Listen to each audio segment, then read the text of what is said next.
Hi, my name is Christopher Hart. I'm a cartoonist and author of many books on how to draw cartoons. I'm glad you joined me today. I'd like to give you a principle or two of drawing cartoons so you can draw your own cartoons.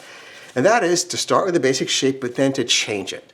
Not to stay with the same shape, but to just play with it until it's exactly what you want. It's not, you don't get any points for drawing a perfect circle or oval. So I'm going to start with this. It's not really a circle. It's not entirely an oval because it's narrower up here. So I'm going to show you how to draw a cat. A cute and fluffy cat. What that means also is that the neck is thick. Cats have thick necks, very furry.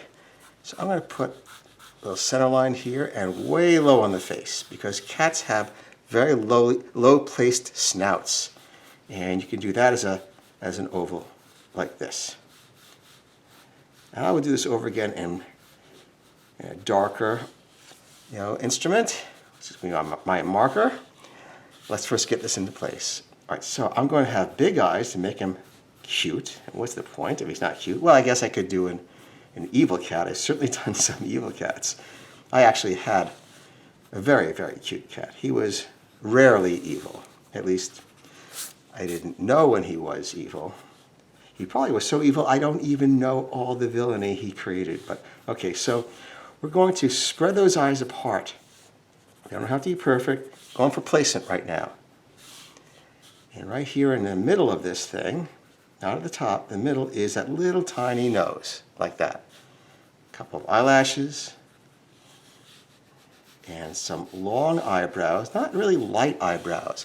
Some people think you have to have very tiny, subtle eyebrows. It's not true. Eyebrows are bold. They're part of the expression. Right, but a cat doesn't have a wide mouth the way a dog does, so we're going to bring it very close to the snout. Here is the split lip right here. I'm sure you know what that is. I'll give him a little open mouth. Right here. Bridge of the nose. See, that's the bridge of the nose. And then we cup the chin, like that. Bring that cheek down here. And spread that cheek out wide, make it fuzzy. Again, see now we're playing with the actual shape. I'm going to bring this in here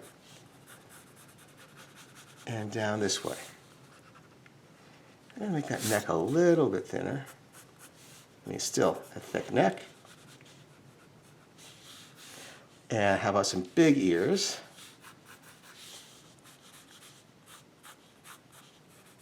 Like this.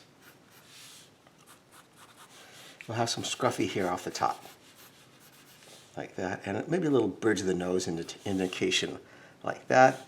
And of course, at the end, we're going to put in some whiskers, but we don't have to practice that. That's fun, and it's hard to make a mistake with whiskers. Not that it can't be done. Not that I haven't done it, but we're gonna play on the cartoon on the wild side. Okay, so. Now I'm going to go over this a little bit. Now it looks like he's facing a little like this, right? So we take an assessment and we say, wait a second. If he's facing a little like this, that's fine. Center line is like this, but the nose has to be here too then. And the split has to happen there. Can't confuse the viewer. Now it looks like everything's agreeing with everything else. So let me start with the eyes. Like so. And the other side, it doesn't have to be perfect. Okay, here we go. And we're going to draw an individual oval inside the eye. So it can be like its own circle, or its own oval. See, you finish it like that.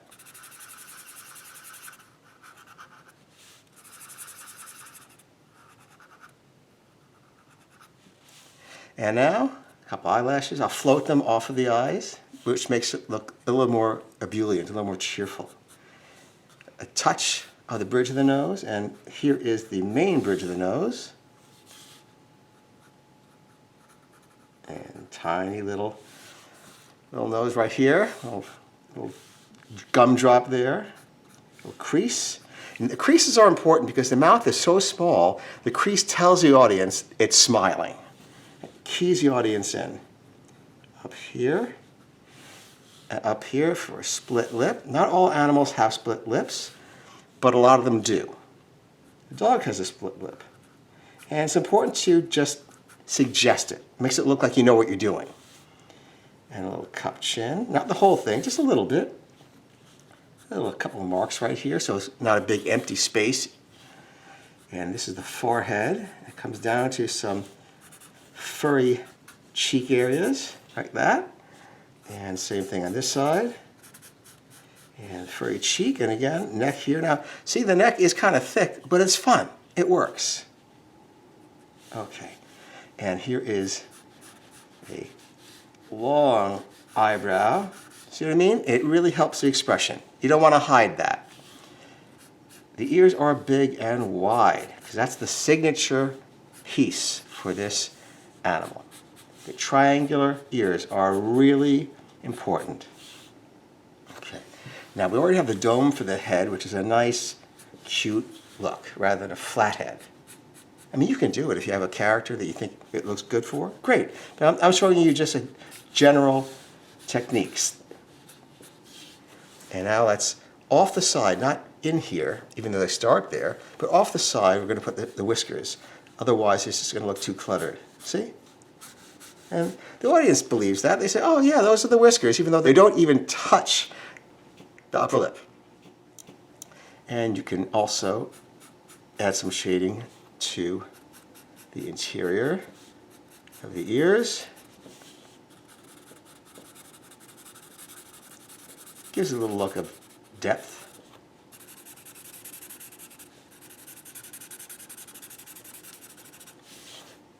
And there you go. There is your cute little kitten.